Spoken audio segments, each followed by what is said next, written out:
everyone. Welcome to another edition of Convention Tea. We are here today to have a serving of Los Angeles Comic Con 2023. We've been doing this convention since like day one, since like when they first started, when they were like in that parking lot When it area. was really tiny, when I think it was called either Wizard World LA or Kamikaze. Kamikaze. Yeah, it was Kamikaze. We had our Torchwood group. You were cosplaying as Jack Harkness. I was cosplaying as what's her face, who's Asian. Yeah, we had the main four. We had me as Jack Harkness. We had, oh god, I can't remember the characters. I haven't watched Torchwood in like years. But we had a main point of view girl. We had and the two scientists, which you were the Asian lady scientist. It's sad I forgot their names. It's been again a decade since we've seen the show. Anywho, I'm your hostess, Dame Scarlett Aznable. And I'm Jared the Greek. All right, now let's dive deep into LA Comic Con 2023. But first, disclosure: we've been asked to be panelists at this event. And tell us, Jared the Greek, what panel do we host? For this year, we ended up hosting the Mythology of Final Fantasy with a brand new, updated version. If you missed it, you might see it at cons in 2024. And we'll see what magic can happen. All right, but before we go forward, let's have a word from our sponsors. Convention Tea is brought to you by YEMAC Sweaters. YEMAC Sweaters, this time of year, it's cold out there. And if you're from Southern California, you gotta stay warm. So, YEMAC Sweaters, they got some really lovely vintage inspired cardigans. Or if you just want to stay cozy around the house, highly recommend YEMAC Sweaters. Great for Christmas gifts, holiday gifts, and more. And you can use my code YEMAC-Dame Aznable to get 40% off your total purchase. Again, that offer code is YEMAC-Dame Aznable for 40% off your total order. And that is a hell of a deal. All right, so if this is your first time tuning in with an edition of Convention Tea, our podcast about conventions, let's give you a little bit of background. Scarlet Rhapsody, I founded this website shortly after Anime Expo 2000. I really enjoyed the con. I wanted to talk about it. I wanted to just share my experience about my first ever Anime Expo. So I decided to create a website, posted some cosplay photos here and there, and then it just caught on. And then since then, I've been covering conventions from coast to coast. Not only we've been covering anime conventions, but we've also been covering pop culture conventions, tabletop conventions, comic cons, such as this one that we're going to be talking about today. And also, I'd like to give another shout out to our artist. This is Mirarasol. They are based out in the Philippines, and they are always more than happy to take commissions. They designed our avatars of Jared the Greek and myself. So if you're looking for an artist, or if you're looking to give someone the gift of art, I highly recommend commissioning Mirarasol for that gift. All right, let's talk LA Comic Con 2023. So, you had mentioned, Jared, that we ran a panel for this event.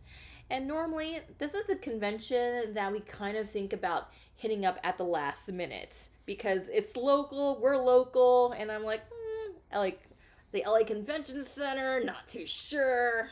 And then it's always December, so it's always that rush of we have all the other holiday stuff going on. Do we have time to go?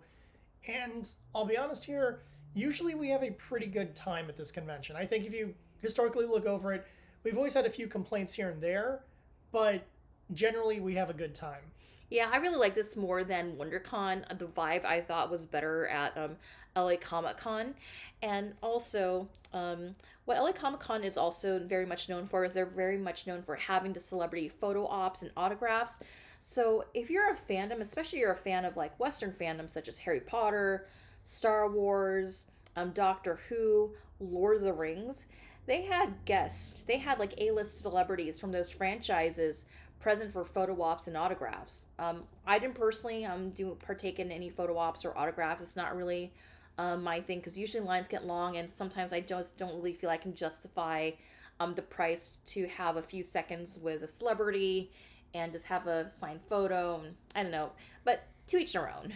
I tend to find when it comes to autographs, I really do prefer, and I hate to use this term for certain people, but what I guess we would call the B-lister booth, where they actually have their booth in the dealer hall or whatever, or the autograph zone. and you can just go and meet a Power Ranger or meet someone from 80s or 90s TV who isn't big enough to warrant like the 12-mile long line. Because sometimes you want to have a conversation with a celebrity and you don't want to feel too bad for taking up too much time. So when you and I saw Vernon Wells at Rhode Island Comic Con, we got a good conversation with him when we were talking about the very rare Filipino movie that he was in. Ultimatum. And then he's like, yeah, like I'd love to be in contact with you guys about like, yeah, awesome. So I just kind of feel bad for like okay, you only get a couple seconds and I want to have conversations with my favorite celebrities because that's me, like the experience of all just means something much more to me than a photo than a signature, but that's just me personally. I'll agree with that because I think I got more out of shaking the hand of Vernon Wells, and at Rhode Island Comic Con I also got the chance to meet Reb Brown. Most of you would know him as Slab Beefsteak from Space Mutiny. Awesome movie. But I got to talk to him about Cage, which was a cage fighting movie he was in with Lou Ferrigno, because I wanted to talk to him about what it was like working with a deaf actor. And it was a really interesting thing. Plus, Reb Brown is freaking huge. I think his hand is like larger than if I put both my hands together. Big dude, but really cool. And they've had some pro wrestlers and stuff where you get those chances. The one, at LA Comic Con, just to bring it back to that, I've talked to several ladies from Glow, and they're the super nicest people. I didn't really get to watch a lot of that growing up because my mom was anti-pro wrestling and thought that the ladies of Glow were a bad example of, women, which is unfortunate because they had good ladies and bad ladies. They literally are divided into two teams. That was so campy and fun. I'm glad I've seen rerun stuff of that and the documentary. Yeah, if you got an autograph or if you took a photo with a celebrity at LA Comic Con, let us know in the comments. Quite curious. Also, I received the final press release of LA Comic Con. They mentioned about over 120,000 unique attendees. And I think that's turnstile numbers because you and I have been there during Anime Expo. Yeah. And this was still pretty walkable this compared was very to navigable. Anime Expo. This was not even close to Anime Expo in terms of numbers. Yeah, you could still walk around, you could still breathe. It's not those confined kind of like sardine spaces. Like, yeah, there's some areas where you kind of feel sardine in. That's mostly in the photo op zone. But like if you're in West Hall, if you're in South Hall, you're not as packed in as if it was Anime Expo. Let's simplify it beyond that. The line to go through security was nothing. I'm sure there was, right before doors open, it was probably long just because people are waiting for doors to open. But once the doors got open, you could just more or less walk right in. I mean, you go through the scanner, but you know what I mean. Comparatively to Anime Expo, even if the doors have been open for a few hours, you could still be waiting in the security line for, 20, 30 minutes. So something about this photo right here, this is taken on Sunday, and this is the crowd waiting for West Hall to open up. West Hall hosts the video game, this and that, and the anime, this and that over there. This is where you can see like the inflatable anime balloons, and this is where you can also do the anime photo ops, and they also have the Transformers go-kart racing. Yeah, there's some weird stuff at this con. Yeah, we'll talk more about that. But LA Comic Con, we generally have a good time, and like I said, I prefer it over WonderCon, but that's just my personal opinion. I like the vibe and what they have to offer, and let's just take a look at that just now. So LA Comic Con, this is what we decided to cosplay as. So Jay, tell us more about your cosplay choices. Well, so on day one, I was going as Matt Murdock for a couple of reasons. One, I found out about some people who were like fans of Daredevil and worked with disability stuff, and I wanted to kind of post that I did that, although I technically have not posted it and tagged them yet.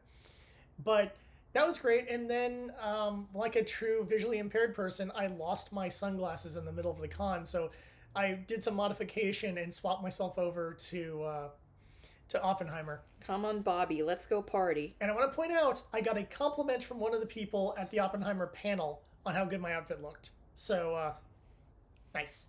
You've been validated by Yes. Universal. And then on day two, because I was doing the Final Fantasy panel, I only have 2 Final Fantasy cosplays, and I decided to bring out Reno. I've been wearing him more often. He was the second cosplay I ever wore, first cosplay I ever put together. And this has a new wig and same old goggles. But I want to wear it more. I thought it was more easier to walk around in and not as cumbersome as Ignis's leather jacket with the fancy shirt and all that. So.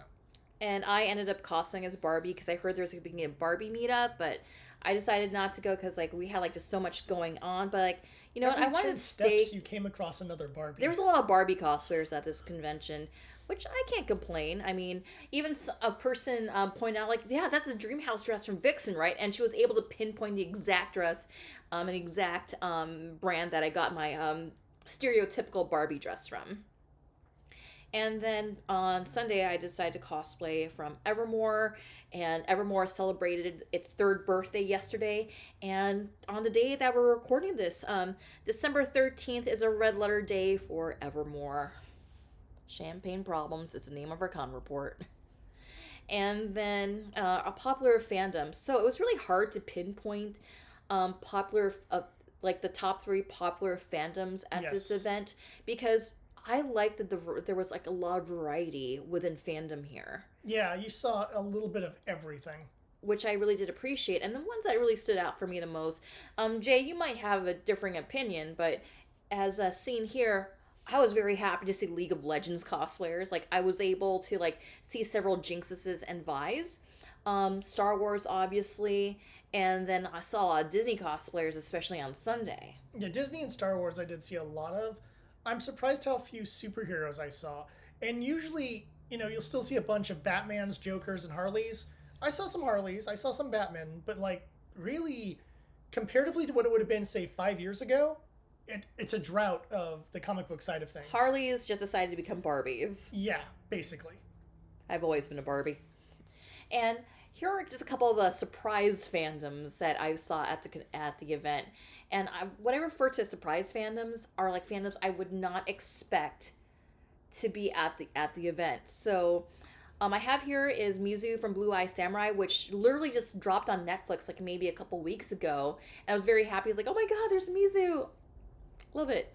And also on the far right-hand side here is we have Papa Emeritus IV, and I have him posing with Yohane from Love Live because I use a ghost opener for Yohane's hype song for Cosplay Wrestling Federation. And in the center, like, I was just kind of like, yeah, I'm not sure if anyone is going to be playing from the Evermore era. I'm not sure. But then you said, like, well, you never know at these events. And lo and behold, I ran into someone who was also cosplaying from Evermore. Yep. And then, like, a guy just, like, walked past, like, of course I know what you're from. I have the stickers. Yeah. And then, like, a couple other times during the convention, like, oh my god, are you cosplaying from, like, yeah. And then, like, I had, like, 5 people recognize what I was dressed up as. Like, I didn't really care if people recognized from what I was from because I wasn't really expecting that this crowd would recognize that I'm cosplaying from the Evermore era. But you have that moment when people do, like, oh my god, we can be friends. I think for me, the Muppet cosplayers were pretty awesome. Yep. Oh, I you have the photo. picture. Yeah, I had Yes. to have a photo here because I think this is like the ultimate surprise cosplay here. Yep. Martians. I love these guys. I love them on Sesame Street, and they were even acting in character too. Yep. Yep. They're my favorite. I swear, they're like my favorite characters on Sesame Street. And then I always enjoy seeing a lot of people cosplaying from various movies. You see your indies, which is always great. You'll see... Oh, shoot. Everything just went out of my head. But you do get a good variety of cosplays. And I like that. I like the fact that people are showing off different aspects of fandom.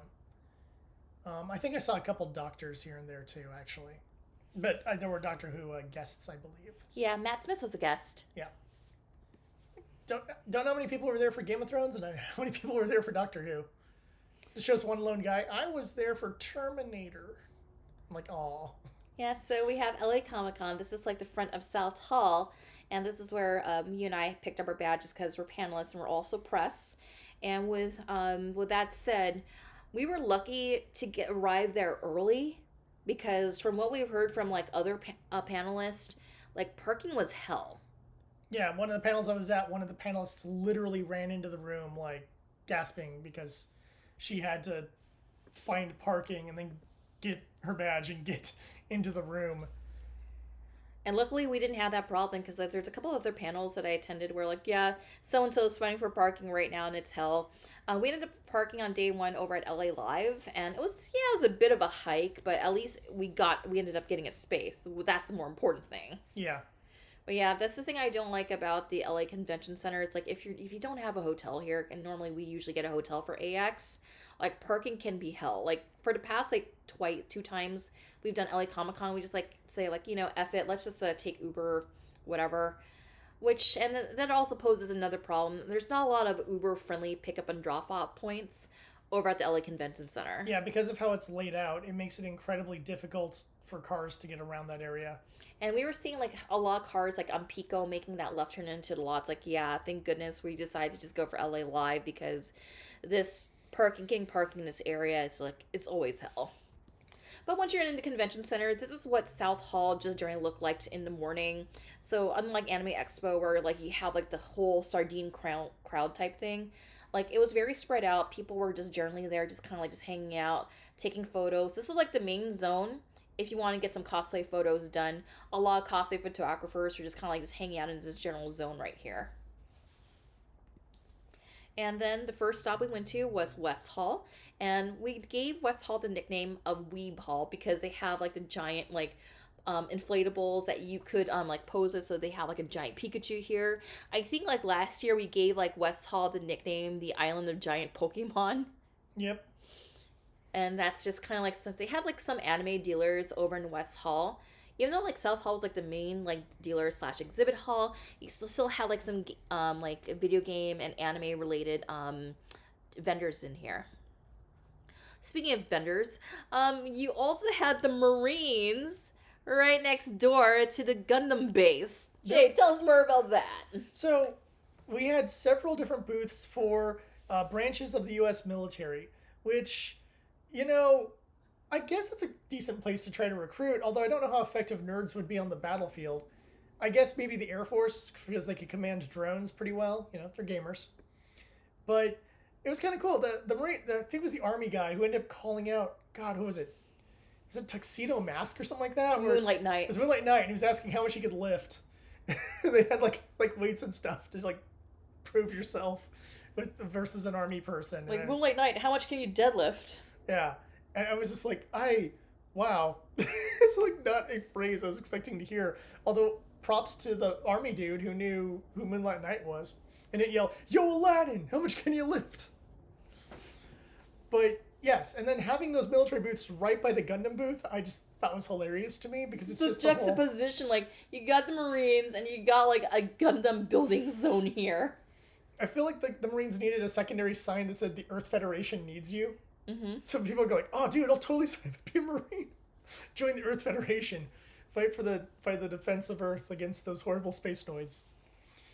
And, I guess we can get into the Gundam booth. Yeah, tell us more about the Gundam booth. So this was part of they're doing a Gundam-based tour. So they're going to different towns and what have you with various limited items and a handful of, just newer items. And it was like, literally, like, almost like a food truck, except for you got to go inside it. That was just kind of set up. So on one side of the booth, you could go, they give you the standard, what I call the white box. It is a very limited RX-78 that's a level, I'd say, below beginner grade, but a great starting point for anyone. And you could just build a little bit of the unit there. They'd give you the kind of the pointers for what you would need to know, and then you could finish the rest at home. Or you go the other side, and then you go inside the store, which thankfully they had at least some of the listings of some of the stuff in there. One of the things caught my eye, and I broke down and bought it, and it was the real grade Epyon. Sorry, I grew up with Wing. Epyon, badass two-headed dragon. And it has its transformation option, and I don't even know how I'm going to pose that thing. I have too many ideas. Okay, while you were dealing with that drool puddle on the floor, this is like the section of the photo op zone. This is like one of the days where like it wasn't really too crowded, but this is like where in like West Hall you can get all your photo ops done. And also around this time you and I decided to split off and just check out some panels. Yep. So I'll go first. So I didn't get to check out this panel specifically, but it was called the psychology of Spy Family. It was actually run by a friend of mine, Lorraine, who actually did like a psychology of superheroes at San Diego Comic Con. That's how I've been acquainted with her. I'm like, wait, you're a fan of Spy Family too? So I love this because I love how they have Bond in a Kigurumi. Yeah. And right after the panel, he just stripped out of his Bond outfit, and he was like in a Han Solo outfit. So his Han Solo outfit is like right underneath the Bond Kigurumi. But yeah, I really wanted to check out this panel because it was like literally right next to the Asian American creatives panel. And then basically the Asian American creatives panel, um, I actually did pick up like a book by one of the authors there. A few of them I've actually kind of been acquainted with for the past couple of year or so. Like for example, Cuento Comics. I've read their now they have their collected edition of Mask of Halia, which is a really interesting like Filipino mythology story. And you also have like the founder of Rotten Tomatoes, who was dressed up as Lloyd. Which I thought was really funny. It's like, yeah, I'm definitely not the founder of Rotten Tomatoes. I'm definitely not a spy. And he actually did bring his wife and his kid, and they were costuming as Yor and Anya, respectively. And there was this author. I'm not too familiar with like Taiwanese culture, but anyone in the comments can fill me in on this. So I guess part of like being an adolescent, a Taiwanese adolescent, is like there's like this love boat cruise you go on. I don't know, but then again, Filipinos, we have like the submarine thing. Um, so Debut. It's called the debut. yeah, they have the Das Bu or whatever. Basically, every culture has its own version of a God. Forgot the right term for it now. But you are now an adult party. A coming out party. Yeah. These are your pronouns. But anyway, anyhoot. So she had like this trilogy, and Amazon actually did make a movie of one of her of the novel, and like I'm kind of curious about this, and she was selling them for $10, and she was autographing them, and like I couldn't say no to bookmarks, so like okay, I'll just check this out. I haven't read it yet, but I was just kind of like let me just read like Taiwanese American themed young adult stuff. So ended up getting that out of that, and then let's talk about the panel that you attended. So. I have, as a placeholder, I have a photo of you as Daredevil with a guy who says he's totally not Daredevil. Yep. Totally not Daredevil. You can see on the sweater. I ran into multiple Daredevils during the course of this event, and I think I posted one or two of the pictures of me with the other Daredevils, having a little bit of fun with that. So I'm glad like Daredevil's still getting some love. So yeah, my panels. I ended up going to the visual effects of Oppenheimer panel, which was really interesting, more so than I expected. And you got a cosplay prop out of it. Yeah, and I got a prop out of it as well, but we'll look at that. So basically, they discussed a lot of the stuff they had to do to make everything look like the proper era, in terms of the buildings, the locations that the characters go to. But not only that, recreating the buildings, some of which aren't there anymore. So they actually had to build a facade of a building, do some camera tricks in order to make it look real. And it was really interesting hearing them talk about that, talking about having to literally invent a camera to do 4K black and white. Because a 4K camera cannot just take in standard black and white, film. It required its own new camera design, which is really fascinating. And as I said, a member of the crew afterwards is like, "Oh man, you look spot on. You look just like," he said the name of the actual actor who played the character, and I was like, "Oh, thank you." So it was a really cool moment for me. And yes, they had the buttons, the little staff button things. So I was able to put that onto my outfit to go one step further. All right. Any other panels you decided to go ahead and check out? After that was Chris Gore from Film Threat. You would probably remember him from G4 TV if you were the right age. He was always on Attack of the Show with DV Doomsday. He was doing a panel called The Death of the Modern Franchise. He had it with he had Alan Ng also from from Film Threat, and I think one other person from Film Threat, and then a whole load of YouTuber people. Polly from Latino Slant, Anna that Star Wars girl, Gary from Nerdrotic, and one or two other people I know I'm forgetting. They had a huge just blob of people. Oh, and an indie film director, which I liked hearing a lot of his opinions because he's actually working in the industry and not just commenting about it. But it was a really, really interesting discussion that got into how, the treatment of fans, the treatment of IPs less as something precious and more as just, can we turn this into a factory to just pump out a new one every 6 months? Yeah, I mean, which does exist. Yep. Which was produced in like 6 months because they rushed it out instead of actually planning things. And then they talked about stuff they felt, about, because they talked about, could things revive? And the big example for revival, of course, was Godzilla -1, where we have, between that and Shin Godzilla, we have this new era of Godzilla that's really good and has deeper stories with likable human characters, which is always the big problem with Godzilla movies. I've seen enough of them to know that I'm like, I don't care about these people, get to the monster fight.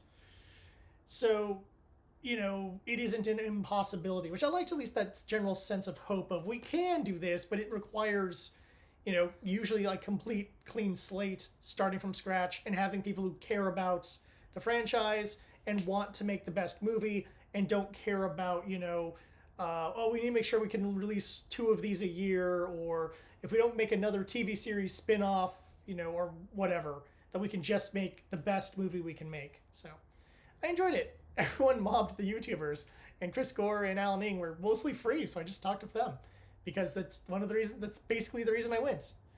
I know some of those other YouTubers, and they're cool, and I'll just watch them on YouTube. But being able to actually talk face-to-face with people who kind of helped mold the way I review movies back when I was in college and high school is, more important to me than someone I started watching 2 years ago.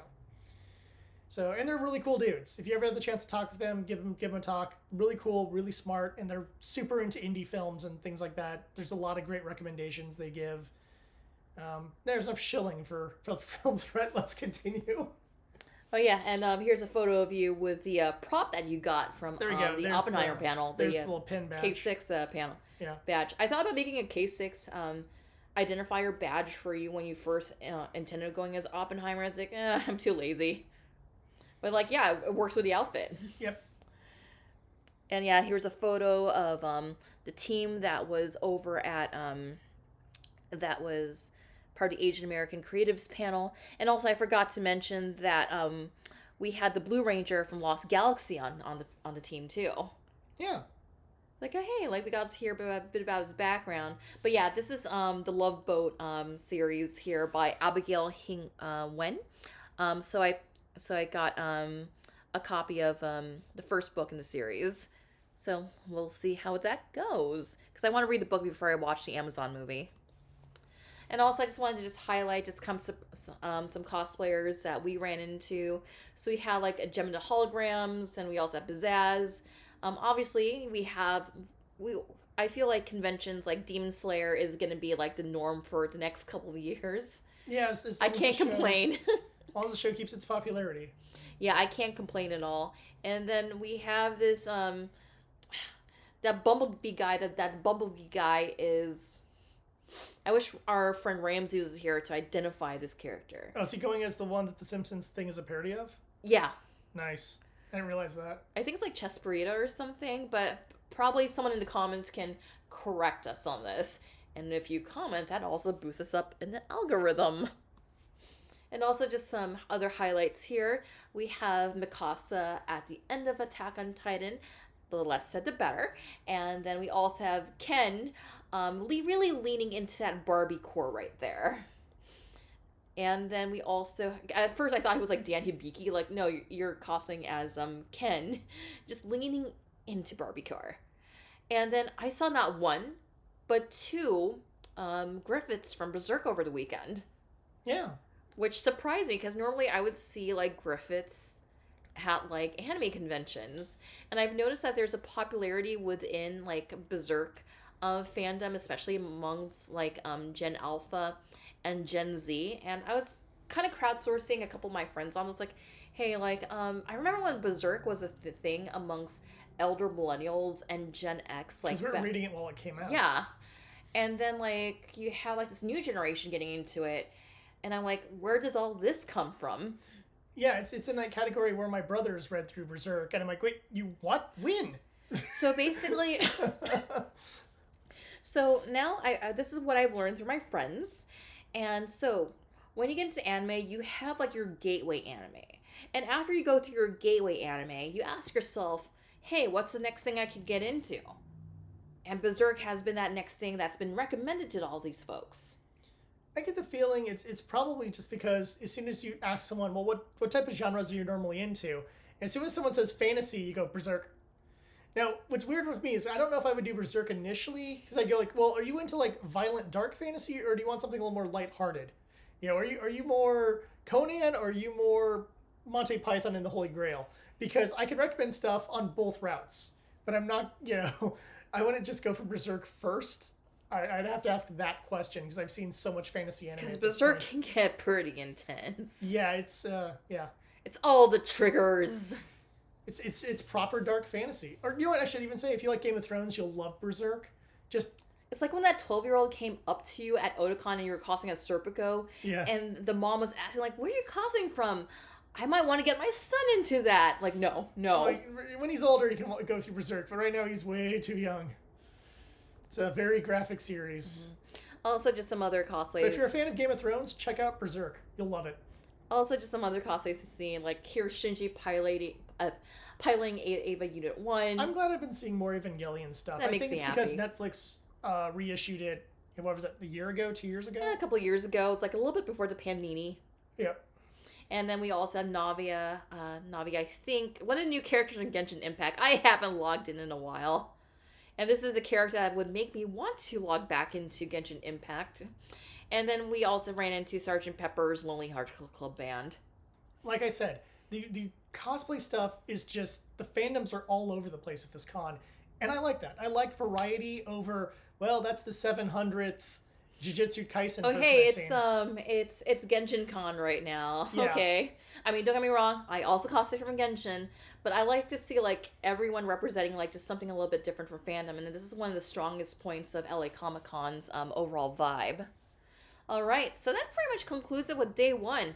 All right, you know what? This place doesn't really smell like Christmas right now, don't you think? Yeah. It smells a little bit normal. Like, what can we do about that? Well, you can go to the Magic Candle Company and get candles based on some of your favorite theme park scents. So perhaps you like the gingerbread house that's in the Haunted Mansion Holiday. Well, you can get that. Or maybe you want iced cream or other food scents, but there's also standard ride scents as well. One of my favorites is Extraterrestrial Forest because it reminds me of one of the last fun times I had with my dad before his passing when we went on the ET ride at Universal. Anyhow, you can use the code EAT15 to get a discount when checking out. They make great presents. They make great just making your house nicer. And let's say you don't like candles, they also have room sprays and car fresheners so that you can make your car smell like Pirates of the Caribbean. Or you can make your cosplay smell like Pirates of the Caribbean. Because speaking of Genshin cosplay, I'm going to make sure my Beidou cosplay smells like that pirate water you smell on Pirates of the Caribbean. Yar. Yar. All right, Beidou for best girl. All right, so let's talk about Sunday. So we got a little bit in earlier on Sunday because when we wanted to just make sure that we secured a good spot because we were a panelist. And also the friend that we were going with, Gekinetic, ended up placing in the finals for the Street Fighter 6 competition. Yeah, which is pretty cool. Mm-hmm. So we decided, let's just kind of walk around, and if we had time, support our friend in the finals for the Street Fighter 6 competition. So this is generally Sunday in the lobby at LA Comic Con. Pretty chill. People are just kind of waiting to get in. So as you can see here, not as crowded as, say, Anime Expo. And my favorite inflatable buddy here is Pochita. So you have a giant Pochita welcoming people after they're getting their badges into West Hall, aka Weeb Hall. And you also have like the anime backgrounds here provided by Anime Pasadena. And then you also had like inflatable giant Pochita greeting people in. I'm fine with that. I think it's adorable. Yeah, it's very wholesome, I find. All right. So, out of curiosity, we were getting because we were using the LA Comic Con app. How useful did you think the LA Comic Con app was? I mean, it isn't bad in like sorting the panels you want to go to and what have you, but there's aspects of it that make it difficult to navigate. And the one thing I like on certain other apps is it has like a map thing. So if you're trying to figure out, well, where exactly is room 403, you could go to a little map thing. And if there is a map thing on there, I couldn't find it. And I know the convention center well enough that that's not that big of an issue for me. But if I was a first time attendee and I've never been to the LA Convention Center, it can be a bit of a maze. All right. So we decided to check out the Anna booth when we were getting a lot of adverts and like notifications on the LA Comic Con app. Like, check out the Anna booth. If you sign up, you can win a free trip to Japan. Yeah, that I was also getting push notification type things on various celebrities and what have you when I didn't have any tickets or anything for autographs or anything like that. They're just like, hey, and I'm like, yeah, thanks for that, but I can click I want the notification for this. You don't have to bug me about it. So ended up going to the Anna booth. Just signed up, didn't get tickets, looks like, and then the first part of the display, like, okay, the kind of a Star Wars collaboration. You can kind of see a design of the R2 unit, R2D2, kind of being like painted as an overlay for like one of their planes. Like, it was okay. Yeah. What was your reaction generally? I saw that. I was like, I could do that as a model. Model. Get in. And then like, okay, yeah, Star Wars, whatever. But then we went into the other room, and then We were both happy. Because they have a Demon Slayer collab. and we were looking at the Demon Slayer collaboration. You have like the characters like in like airline boy outfits and stewardess outfits. And you have my husbando here as mechanic boy, and then you have Inosuke as like light stick boy. Yeah, the navigator person. Mm-hmm. I love it. I loved all the outfits and what have you. And It's just so adorable, and I love like so cute. And I don't know if you can see Zenitsu's facial expression here. It's like, kill me, please. Yes. It's like, why am I here? Just kind of giving that smile. And then like, yeah, I just found like the images and just kind of like the collaboration of like the Demon Slayer characters in like modern day like airline outfits. And of course I had to get a photo of you next to the Gyu Yep. pilot boy. I feel like I could actually cosplay that. You see like a double-breasted jacket with like the red accoutrements. Yeah. And then there's Shinobu with like as like stewardess lady. Yes. Yeah. I love these designs. I don't know how many people would actually recognize it because this was, a display at one convention. I don't know if the art of this has been spreading around, but I just love this would collaboration. Get like 3 or 4 people together and just do this version of the characters. And if there's like I have an idea for a masquerade skit, but I don't think anyone would get the jokes. Surely no one would get the jokes. Depends. You know where I'm going with this, right? Maybe. You surely know where I'm going with this. Oh, referencing Airplane. That could be fun. We have to choose the safe for work jokes in that movie. But we can find a way to do that. Anywho, so we also ended up going to another booth called J-Ins or something like that. And basically they were selling anime-themed glasses.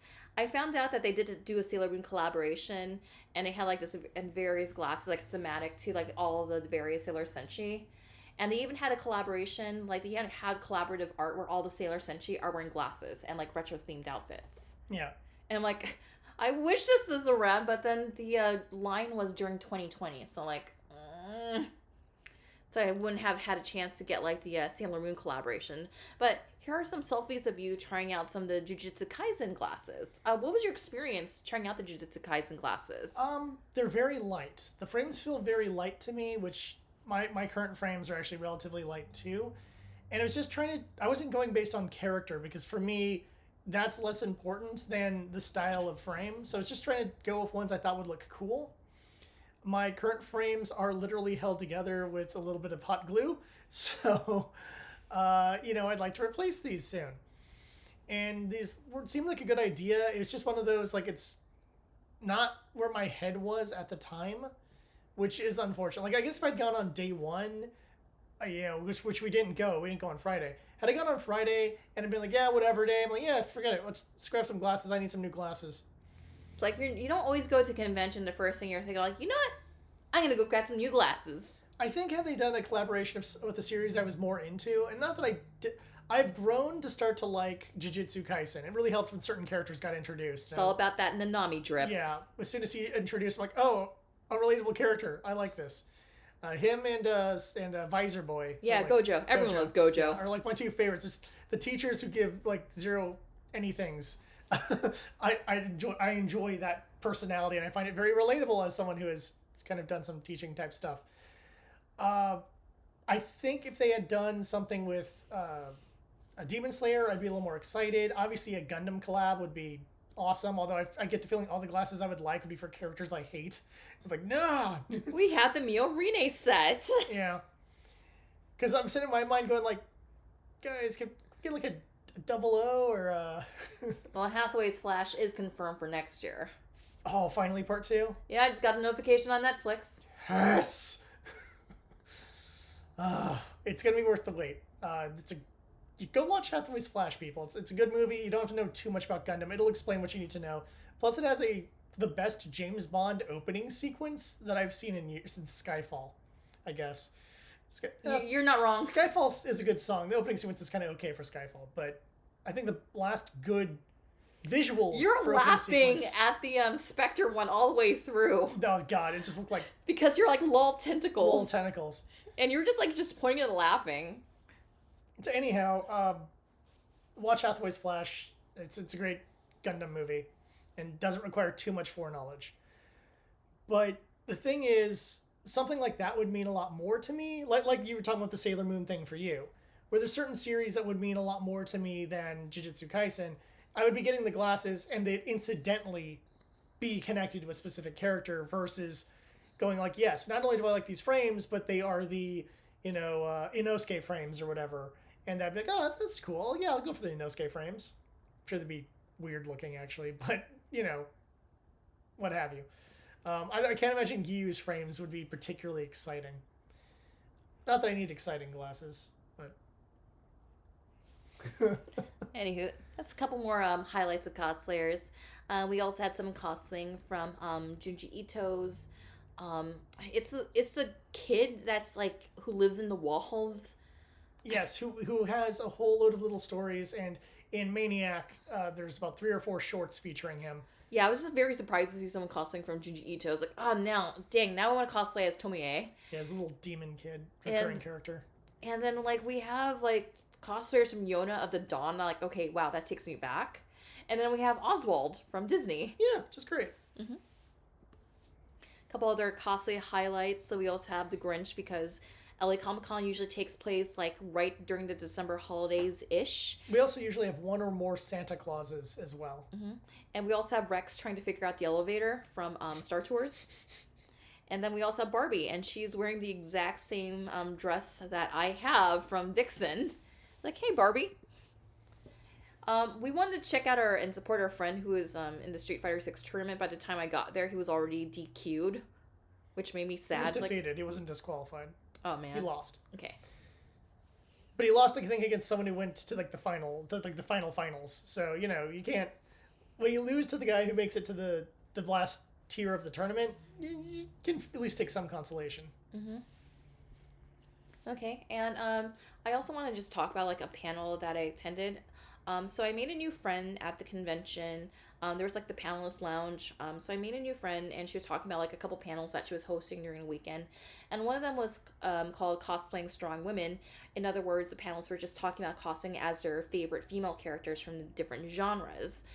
And while the subject matter was very fascinating, and I like hearing different perspectives and hearing from an array of different fandoms, and especially when they were talking about 90s fandoms as well, I just want to say, don't be this guy at conventions. And I heard that this guy is known for interrupting panels and just kind of putting in his own 2 cents. Is this the guy who's tried to interrupt our panel before? No, this is a completely different person. So basically, this is an example of what not to do as an audience member. Let's talk about some panel etiquette.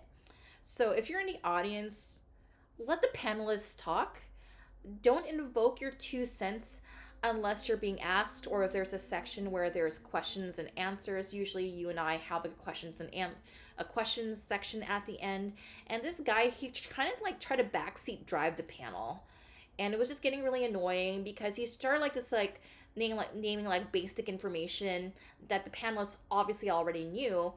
For example, like we were talking about like just some like 90s people. It's like, yeah, but what about Xena? I'm like, oh yeah, I think they're gonna get to that. Can you just not? Can you just kind of kindly shut up? God, I haven't seen a Xena cosplayer in a long time. Yeah, and yeah, but I thought the panel content was very well done, and the panelists handled the situation very gracefully, without causing too much drama. But I like the fact that they had like just different people, different ages, different generations talking about just different fandoms, because they were talking about like how Velma was just literally the smartest person like in the Mystery Machine gang, and like She was. yeah, and then She's also a someone's running cosplaying as blindness joke. yeah, sadly, less said about that, the better. And then we were also talking about Elphaba and Wicked, because we were also on the subject of talking about like musicals, and we're talking about Eliza Hamilton. I was like in the audience, like, yeah, I cosplay Eliza Hamilton, and I thought it was very insightful, because a lot of it is like what it boiled down to is like, yeah, cosplaying as your faves from childhood, and just from like an array of different fandoms. So yeah, shout out to Veronica for inviting me to check this out. And during that time, you were at the RoboCop panel. Yeah, this was a weird one because I saw that it was for an RoboCop animated series. And for those who don't know, there are actually two different RoboCop animated series. The 1988 one, which is the one I vaguely remember, which remember the animation looking jank and the show being pretty stupid. And even though I wasn't allowed to watch RoboCop because it was a hard R movie, I was familiar with the character because, again, like certain other characters, they very much had a zeitgeist amongst the kids. Um, so did like the Terminator, especially in once you get to Terminator 2 in the early 90s, and things like that, where there were rated R movies that kids knew about the characters but were not allowed to watch. And a lot of horror movie characters really fall in Sky. Every kid loves Jason Voorhees, kind of a thing. And we still see children cosplaying as Jason Voorhees to this day. So I thought it was about that. I was like, you know what, this could be interesting, just hearing how they made this rated R cartoon during the 80s. A rated R movie-based cartoon in the 80s. The cartoon itself was hyper PG. No, it was for the 1998 RoboCop cartoon series Alpha Commando, which it did say on the thing, but I just assumed the original thing was called Alpha Commando. I didn't realize it was two different shows until I looked it up on my phone while they're talking. And it is one of the last major cartoons in American syndicated television, just period. It was hand-drawn, and the animation looks really, really good. We had two of the major voice actors, the voice actor for RoboCop and the actress for Agent Minor, which has a whole story of how she got the role, because originally it was going to be Tommy Chong's daughter, but she had to drop out for some reason. So then they got her sister, who then found out that she basically took her own sister's role and was like, I ain't having that family drama, and she quit. And so it went to the actress they got, who for the first 5 or 6 episodes had to try to match one of Tommy Chong's daughters' voices and style, and then finally after that got to be a little free for character. And the show was surprisingly good. It was a very popular show, and it sold its toy line really well, and it was only canceled because MGM decided to stop doing TV. Because they were losing money on other series they were doing, but this was the successful one, and just all gone like that. So there's 40 episodes of some fun stuff. RoboCop gets some great one-liners. Agent Minor is a really likable character. And the fact that it's made up of like, oh, this episode we're going to fight the secret evil organization, but then they have other episodes where they're just fighting criminal of the day. So I do appreciate that. It's not just every day is thwarting this evil terrorist organization. It's sometimes you're going to take on some gangbangers or someone trying to like make mutant monsters or whatever future crime. And thankfully, the cartoon takes place in the futuristic world of 2030. They thought ahead on this one so that it could still technically happen. We could still have a RoboCop shooting up evil criminals and have weird Inspector Gadget type armaments as well. But he does get to use his gun because they follow the Samurai Jack rule or the X-Men 92 rule. Include bad guy robots. So he gets to use his gun against the bad guy robots, and against humans he uses non-lethals. So, yeah, I am glad this introduced me to the cartoon. And I kind of want more nostalgic cartoon panels like this, because if I've never seen it before and I explore the cartoon, I might actually enjoy it. Or if it's something I did watch before, I get to have a little moment of celebrating something I loved as a kid. I would love to attend a Gem and Holograms panel, especially if Christy Marks is there. Yes, Christy Marks is in my personal writing heroes. All right, so while you were like attending panels, I decided to just kind of like just do some con wandering around, and then all the Spider-Man cosplayers decided to like just break dance in the middle of the South Hall. And then they started to salsa dance, and then at another point they started to just all bust up and start singing Post Malone. Sure. Mm-hmm. But it looked like a pretty fun group. Like, these guys are just having fun, and like I just appreciate their vibe. So I kind of had to give a shout out to that. So yeah, you have them doing all the point meme. Yeah, of course. Yeah, and like you just have like a lot of variations of Spider Folk here. And just some other highlights of just some cosplays that I really liked in South Hall. Like, I really liked the Zelda cosplay, Link cosplay here, Legend of Zelda. And then, speaking of Demon Slayer, there was a booth that was also selling Demon Slayer Legos. So I don't have it pictured here, but if you go in the if you go like in our Facebook galleries, they even have a set of the final initiation when they're in the Wisteria Forest, when they get finally are initiated into being official Demon Slayers and stuff. They have that set with the twins. Yeah, you and I have nicknamed them as the Mothra Twins. And this is just basically Hashira roll call right here. Yeah. So you have like each of the Hashira here. So I don't know if you can see clearly, Jay, but you can kind of see like the Lego minifigs of like our main cast and Hashira, including you.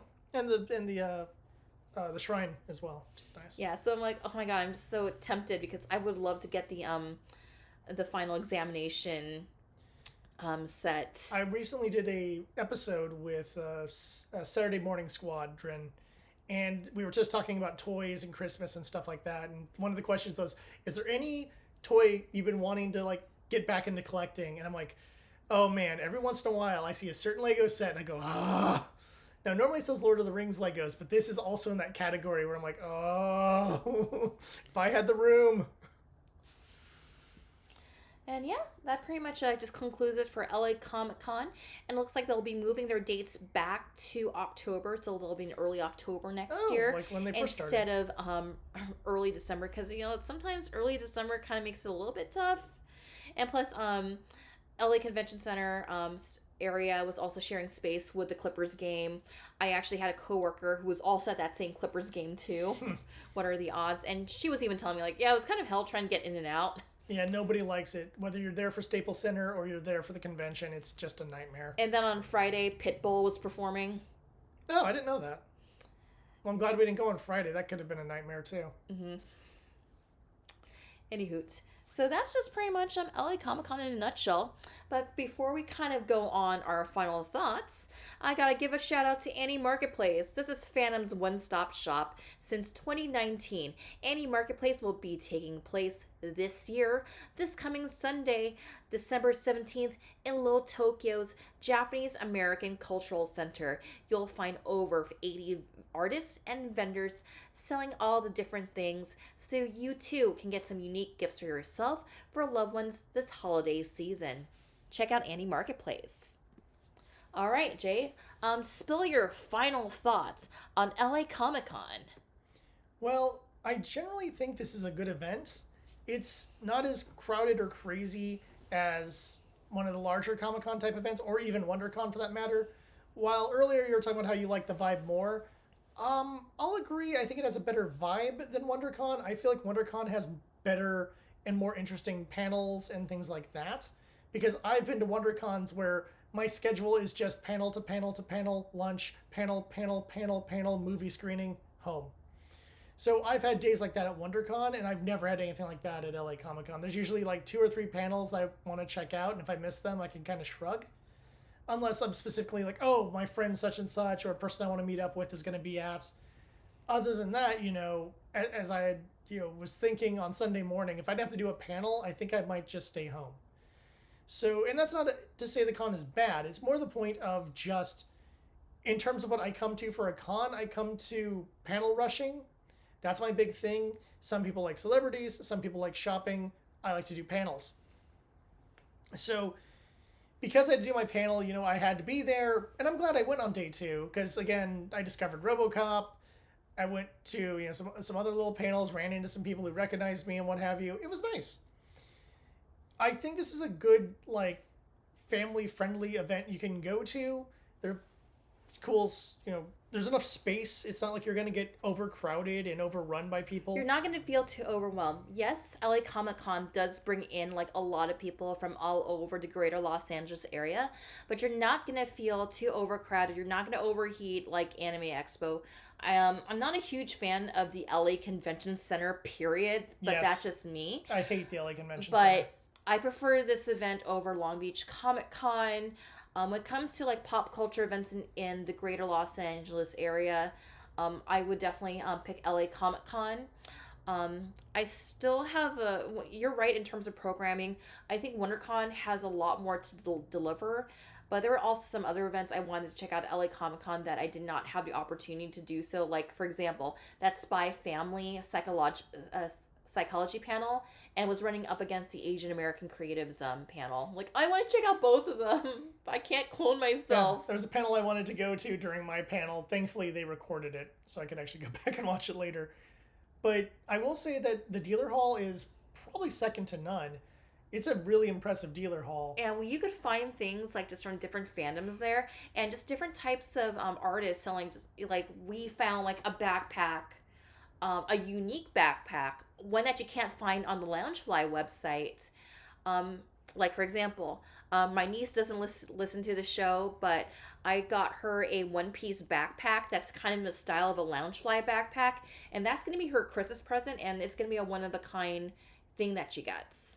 Yep. And also, there was a lot of D&D booths, so there was this booth that was selling all these leather kind of wares that felt like they were just right off from the world of Tolkien out there. They had these mimic boxes that kind of look very rustic and very weathered, and they had all these leather journals that look like they could be from that world. There's also some really cool dice towers and things like that they have as well. And of course, dice of every color, and some made out of different materials. The one, I can't remember what the material was, but one of the booths we went to had these softer dice that were made out of a more rubbery kind of material. They're really cool and easy to read, and hopefully they don't bounce around too much. I don't know what the roll quality of that is, but I thought they were just kind of cool. You could find a dice made of different things. And of course, those of you who need a set of boss dice, as I refer to them, they did have some metal dice they were selling there too, which I got a set for, I think, I can't remember if it was Christmas or a birthday present. And those are always my boss dice when stuff needs to get real. Yeah, and then also, I think one of our other favorite places to check out was Whimsy Chocolate. Yes. Which was selling high-end chocolates. Okay, I know for the past couple of years, one of our go-to places was the Jerky Hut, one of the beef jerky places. But now they had fancy chocolate, and we were just sampling all the chocolate they had there, and we were doing that at the last half hour when the dealer's halls open on Sunday. It's I guess we can sample some chocolate. Yeah. And there's something about that high quality level chocolate that you're whoa. Also, I forgot to mention I attended the Filipino American panel, Filipino American Creatives panel. I just wanted to show up just to support some of my friends who were on that panel, and then I actually got to learn about a brand new graphic novel that I was curious about. It was this black and white manga style, pre-colonial kind of badassery, so I ended up picking that up from their booth. And then I also decided to visit my friends over at Cuento Comics, and this selfie is actually from Cuento Comics. So let me just kind of just sort of set this up a little bit. So that's my friend Caitlin, cosplaying as Caitlin from Arcane, and then a guy named Jay, or it ended up cosplaying as Jace We have a very not safe for work nickname for this character. Yeah. Um, starts with F, ends in boy. And then I was like, yeah, my name sounds like this. My name is also this. And then I'm like, well, I want to name my firstborn Evelyn. Oh, wait. Do any of you guys know who Evelyn is? I'm going to go in my sad corner now. It's okay. It's okay. I don't expect people who know only know League through Arcane to know who Evelyn is, because like honestly, I think like the first League thing I ever got into was KDA because of Pop Stars. But yeah, shout out to my friends at Quinto Comics, and eventually I will cosplay Evelyn, or Arcane Season 2 will have more characters and we can all cosplay together. And hopefully one of them is Evelyn. And then that's just kind of like our convention going crew here. That's our buddy Stan, who ended up just hanging out with us. And I got a new sneaky friend. Mm-hmm. Yeah, no explanation, just reputation. Just my general final thoughts on LA Comic Con. I always enjoy this con. Usually I kind of like just have that dread, like, do we have to go? It's the LA Convention Center. But I usually enjoy the vibe. I usually like just hanging out with the people there. Like, this is good con for like just one, hanging out with friends, doing panels. And if there's a celebrity you're interested in, this is also great for that too. LA Comic Con always has an impressive roster of celebrities from different fandoms. They always have an impressive roster of main stage panels, and I'm so upset that the Hot Topic stage doesn't have like seating like within that area, whereas you have your normal panel rooms that actually do have seating. And I think it's at a point where like if you're gonna do something like main stage and have like A-list celebrities do a panel, move that stuff to Petrie Hall, because I noticed that Petrie Hall wasn't being used. I was also sad because Groundworks Coffee, that's usually my go-to for coffee. They got rid of the Frappuccino at Groundworks Coffee, and the reasoning for it was pretty dumb. It's because they were all reverting to paper straws, and Frappuccinos don't work well with paper straws, so they had to discontinue the Frappuccino. Hence, that's why I was holding a chai. Yeah. While I was like at the Mythology of Final Fantasy panel, like, hey guys, I'm having a chai. Oh yeah. How do you think our Mythology panel turned out? I think it went really well. We had a pretty big audience, got to show off the new list, and I think we ended up getting through everything just barely. Yep, just right in time. So I might want to skip someone or find shortened versions of stories, but I like telling my stories the way I tell my stories. So that. But yeah, and I've had a few people from the audience come up and ask me some questions about things, so I was able to give the best answers I could. And overall, yeah, it went well, and I'm glad this panel always does well at this con. I never know when submitting panels for LA Comic Con what'll be popular and what wouldn't. Because I would wonder how far Make Mine Mecha would really do here. That was fun when Stan did Make Mine Mecha with us that year when we didn't have a projector.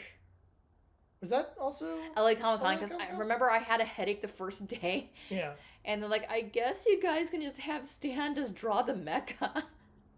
That was a fun panel. Yeah, he literally grabbed his sketch pad out of the car and started drawing the robots as I discussed them because the projector wasn't working. And I think some of the people wanted some of his pictures, so he gave some of the pictures away to people, so they have those. You guys need to do that again, I swear. It would be a lot of fun, honestly.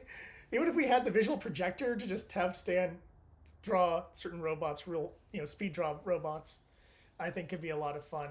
I wouldn't mind that for Mythology of Final Fantasy either. If he wants to speed draw various mythological creatures, I'll pitch him and see what he thinks. Or their Final Fantasy equivalents, I'm perfectly fine with it.